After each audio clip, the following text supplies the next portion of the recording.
Okay, the question came up, what lets go of the starter circuit? What causes the start circuit to terminate at 50%? And right here, we're on the start diagram, but right here is the reference that goes out to the engine computer. And that sends a little ground in here on pin N to the generator control unit. That sends a little ground in and lets go of this circuit right here. So we're just going to trace through a little bit of how that works, okay? Now then, this is the generator control unit right here. So in this case, obviously, it's the starter control. It's controlling the starter generator in the starter mode.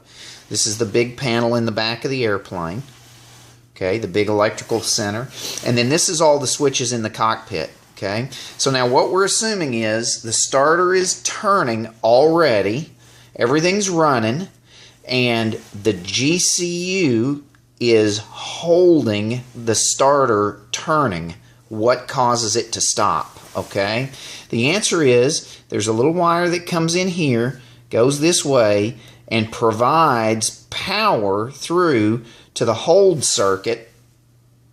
Okay, and that's what holds the starter engaged, and we'll look at that. We're not going to worry about this. This just says the front of the airplane, the switches in the cockpit, are set up normally.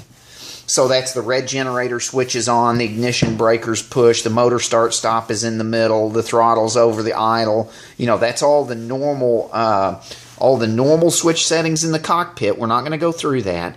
And out of that, we get a 28 volt wire. Comes into the whatever who cares circuit right here on a circuit board and comes up to the actual start contactor. Now obviously, if you're in the start mode, your start contactor is pulled, okay? So right here, this wire right here,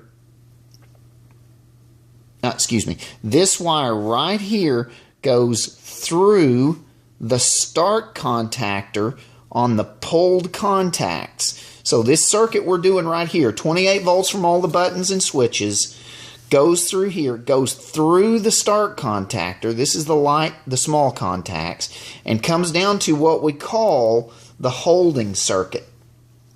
Okay, did I get that right? Comes down to the holding circuit here. So we're headed for the generator control unit. We got plus 28 headed over this way. We're headed in this way. We go to an AND gate, which we know as long as this is plus and this is plus, this AND gate is turned on. So we have 28 volts that goes through this and powers the start circuit, okay? So here the start circuit goes back out up to here, goes back out up to here, and powers the rest of the start circuit, okay? So that little circuit that we went around is what actually holds the starter in the start mode. Okay, so you could kill it by killing the red battery switch or whatever, but in our case, what we're talking about is this 28 volts comes in here and it stays latched here. So you got 28 here and 28 here. So you have an AND gate, and your AND gate is turned on as long as you have a high and a high, and we do have a high here, and that turns this transistor on. So this circuit is turned on until we get a ground on this wire right here. Now once we get a ground on this wire, this circuit releases. The start contactor is now not powered through that circuit. This start contactor releases, and you're out into the generator mode rather than the start mode, and your start contactor is released.